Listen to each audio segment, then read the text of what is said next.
Smith rounded out tonight with the number 42. Anti-20 Powerball number, that's going to be 23. And your power play multiplier is 2. Tomorrow will be another dry, warm, and cloudy day. Then as we go into Wednesday, we have a Viper 6 alert day in effect as we were tracking rain and thunderstorms that can be strong to severe. All the details coming up. Right now on News Channel 6 at 11, a double homicide investigation underway after a fire in Grovetown. We'll have the details. Also ahead, he's already serving a life sentence. Now Alec Murdoch is getting additional time. We'll tell you why. And a new traffic light up and running on Washington Road just ahead of Masters Week. So how do the people who live nearby feel about it? Your News at 11 starts now. Live from Television Park, this is WJBF News Channel 6 at 11. Good evening, everybody. I'm Brad Means. Thanks for joining us. Coverage you can count on begins in Grovetown, where a house fire turned into a murder investigation. It happened on Newmanton Road today. Here's Bria Smith. A Grovetown city employee saw this fire and tried to help after neighbors say there were people on the inside. Once firefighters got here and were able to get inside the home, they found a man identified as Donald Beck. They say Beck broke a window at the back of the house and he tried to get out. They were able to get him to the hospital where he is now recovering. Once the fire was put out, firefighters found the bodies of Karen Denise Bowell and a juvenile who they say was her son. Both bodies were burned, and the coroner says they were also stabbed. Police say Beck and Boswell lived together along with several children. A neighbor describes what he saw. I could hear the girl hollering, but it just, I don't know what happened after that, because then the guy said, well, I need my wife and kids, and they said, well, where they at? He said, look in the bedroom. So the fireman told the other fireman to look in the bedroom, and I guess that's how they found him. Police say Donald Beck is the considered suspect and is in the hospital under a guarded condition. We'll share more information as the investigation continues. In Grovetown, Bria Smith, WJBF, News Channel 6. It is time now for a first check of the weather. Here's meteorologist Jenna Petracci. Well, it's a dry night. We do have some cloud cover and temperatures are staying warm thanks to the clouds sticking around. Here's a live look at our Terry Lambert Hyundai Skyview cam over at Doctor's Hospital. Today we made it to a high of 80 degrees. That is 5 degrees above our average. Our low temperature this morning was well above average. We were at 62, also due to those clouds. We'll be right back to around 62 tomorrow morning. But right now we're at 71 in Augusta, 68 in Allendale, 69 in Evans, so a mix of upper 60s and low 70s. Crawfordville at 69 and 70 in Waynesboro. Winds are coming in from the southwest, a little bit breezy, around 3 to 8 miles per hour, and those gusts up to around 15. Satellite and radar showing cloud cover for everyone, all very high-level clouds. The clouds won't bring us any rain. Notice all of the southeast dry, but we do have this strong low-pressure system to the north of us with a warm front and a trailing cold front. It's going to be the cold front that will impact us by Wednesday morning. So all of this activity, the low pressure system and that warm front will stay to the north, but that cold front will swing down towards the southeast, bringing us a marginal and slight risk of severe weather for our neck of the woods. Now up in the Ohio Valley, that's where there's a moderate risk of severe weather starting tomorrow morning. So definitely a very impactful weather day up there for us, just an isolated threat of those strong to severe storms. So mostly cloudy tomorrow morning and dry, temperatures in the low to mid 60s, and then we'll start to see some rain move in Tuesday night into our Wednesday morning. I'll have all the details on that coming up, but back to you, Brad. All right, Jenna, thank you. Construction. I guess we can't turn right if they're walking, right? So guess we're gonna have to wait. We'll see. City workers say they put the crosswalk on the west side because that's safer than the other side, and there's also going to be a deputy out there to help move things along. Alec Murdoch back in federal court today, this time facing his sentencing for financial crimes. Here's Raymond Owens. The sentence today was about obtaining justice for the financial victims of Alex Murdaugh. In court, prosecutors said there were 11 other victims who have been scammed out of about $1.3 million who chose not to be part of the case because they did not want their identities known. This type of conduct will be vigorously prosecuted here in South Carolina. Judge Richard Gergel said the Bernie Madoff case, where he was sentenced to 170 years, is analogous to this case. He said Murdoch's crimes went on for 15 years and over 27 clients, including very needy clients, a paraplegic victim, and children who lost their mother. Prosecutors asked Judge Gergel to sentence Murdoch to 30 years in prison. Instead, he added 10 years to that, sentencing him to 40. He also ordered him to pay more than $8 million in restitution. Gergel talked about why, saying, quote, "A serious sentence is necessary. There must be justice for his victims. Deterrence is critical in this case. If he were released, I believe he would continue in illegal activity. This sentence is intended to demonstrate serious consequences to attorneys." Even Murdoch's attorney, Jim Griffin, agreed. We don't disagree with Judge Gergel's sentiments. I think that's widely held, and I think Alec believes the same thing as, that Judge Gergel stated in the courtroom. In court, one of Murdoch's victims, Tony Satterfield, looked at Murdoch and said, quote, "I pray for you daily. I just want God to work on you and your heart. There is hope." Outside, victims told me they're glad today is over. Prosecutors were initially asking the judge for 30 years, and the judge ended up sentencing him to 40 years. What went through your mind when you heard that? I'm not to judge. Augusta's new half-cent sales tax is now in effect. The tax is going to be used to pay for the new James Brown Arena. Voters approved it in November. The addition will bring the total sales tax in Richmond County to 8.5%. Construction on the new JBA should start this summer. Still ahead, honoring the memory of a young boy with an event to keep other children safe. It's all about being comfortable in the water when News Channel 6 at 11 continues. And a warm and cloudy start to the week, staying dry for now. But then as we go into Wednesday morning, we have a Viper 6 alert day issued for rain and possible severe weather, followed by a cool and sunny end to the week. All the details right after this break. This is going to be a lot. Be proud to be a part of Piedmont is the relationships I've developed. I can say that some of my best friends work at this hospital. We met in the NICU at Piedmont. We did. It was just one of those things where it was an instant friendship.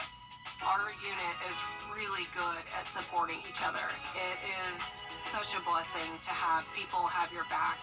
No matter what comes in the door, I know that we can handle it. We are proud to be Piedmont. The live Viper 6 Skyview Network, sponsored by Terry Lambert Hyundai.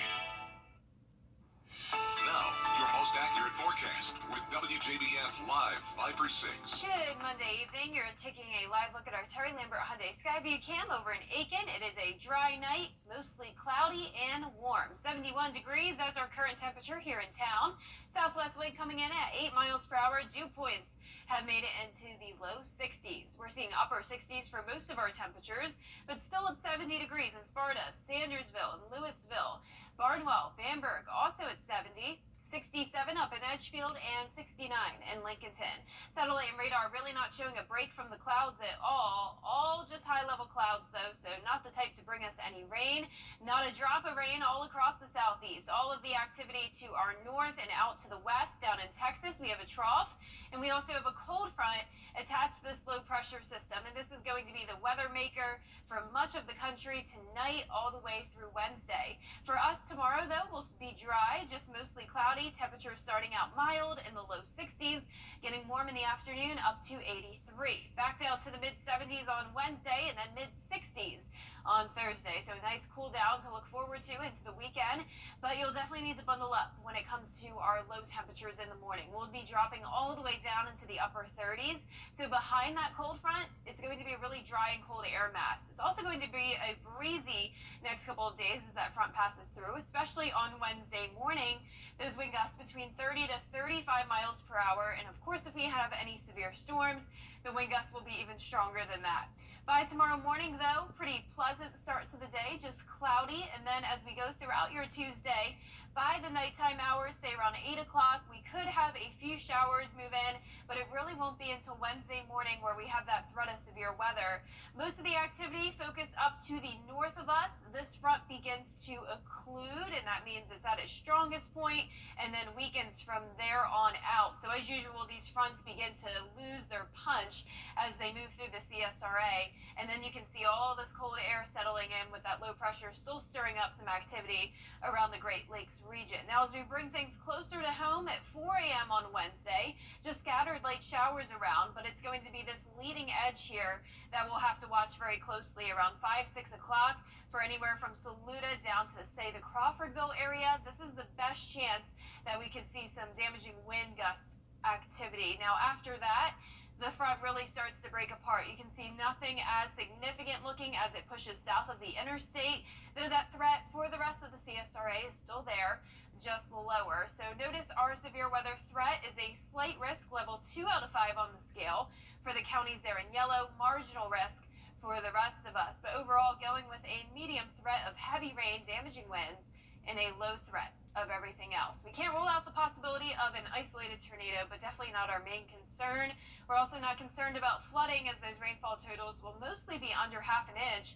Some of our northern counties possibly getting to an inch with those heavy downpours, but once again, flooding is not the concern here.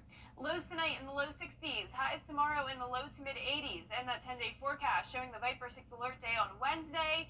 After we get through it, we'll be back to sunshine and cooler temperatures Thursday through the weekend.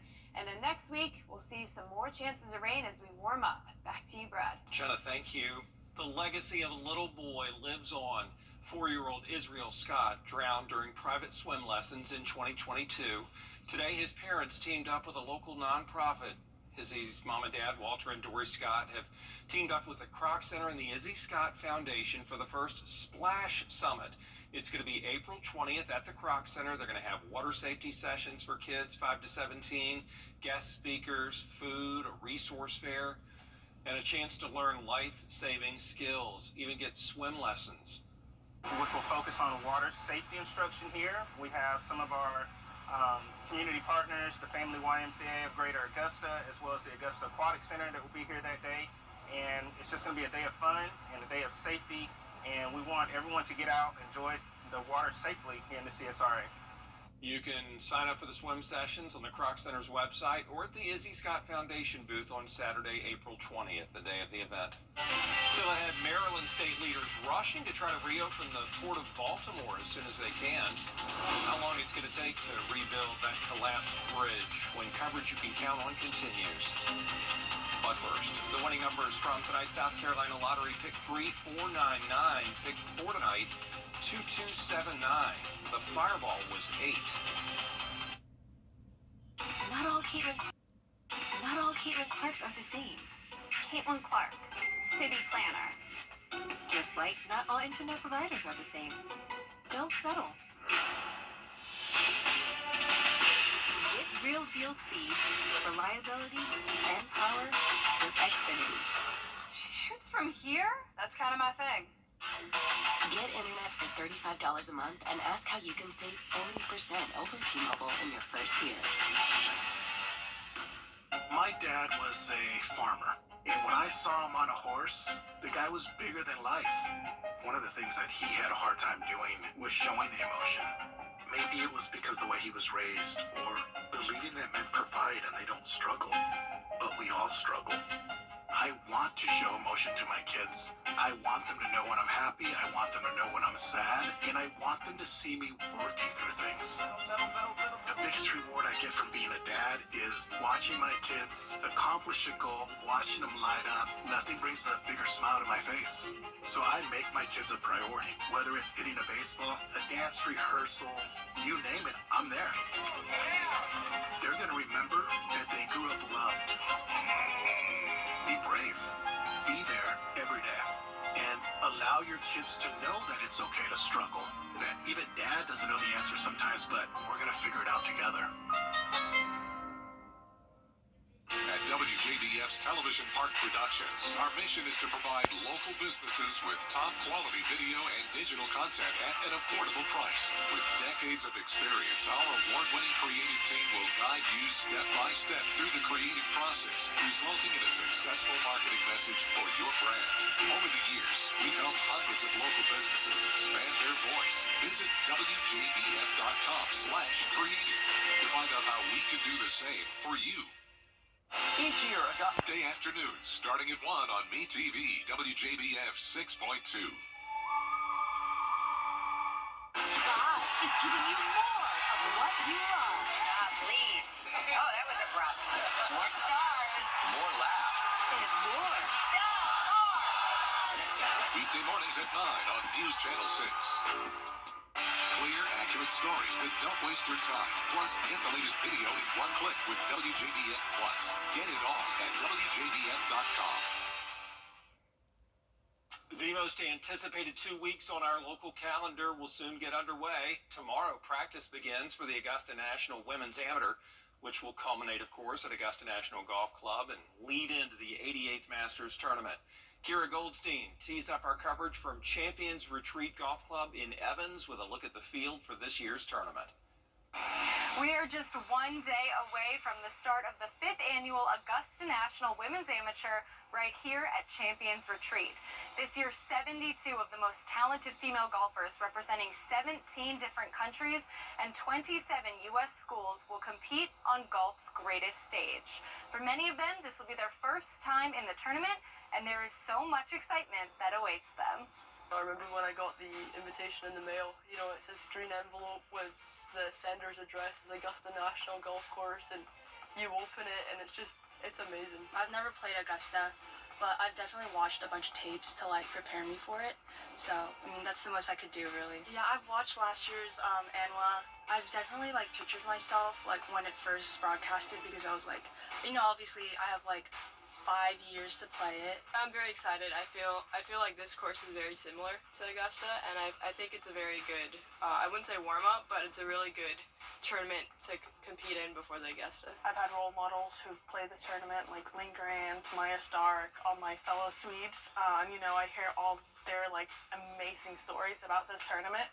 And then also the fact that it is kind of like the strongest amateur field on the women's side in the world. And to be a part of that is absolutely amazing. Many veterans are also returning to the women's amateur, including former winner Anna Davis and the current winner of the Sage Valley Junior Invitational, Asterisk Tally. They say they're excited to get back out on the course with some of the best golfers in the world. I feel very honored to say, but it's my 3rd year going, so I think the first year that I went, you know, it was almost unbelievable that I was actually going. There's so many kids just from like all around the world, and it's truly just like the biggest tournament like ever. The women in this tournament work so hard to grow the game of golf and inspire the next generation. They say they hope to play at the next level. I have definitely a strong vision that I want to compete on the highest level of golf. I want to win out there on tour. But it's also a big part of inspiring younger girls, younger boys to, you know, pursue their dreams and to do what they love and, you know, go full-hearted. It's always nice when you see little girls, you know, hopefully this can be them one day. Patrons of this tournament get to watch the most talented golfers play on not one course, but 2. You know, I think now I'm kind of able to appreciate the tournament a little bit more because I've done it a few more times, and there is no feeling like it, and the way that they kind of organize the event and make you feel throughout the event is amazing. Can't forget about the fact that it is at Augusta National, which is kind of like one of the biggest like places on earth for golf. I mean, I'm so extremely excited to be there and to get there. Our live coverage of the tournament begins on Tuesday at noon, and we will have continuous updates at WJBF.com. I don't have time to keep my books. I'm a cosmetologist, and every minute matters in my salon. Thanks to Elite Tax, I can focus on making my clients beautiful.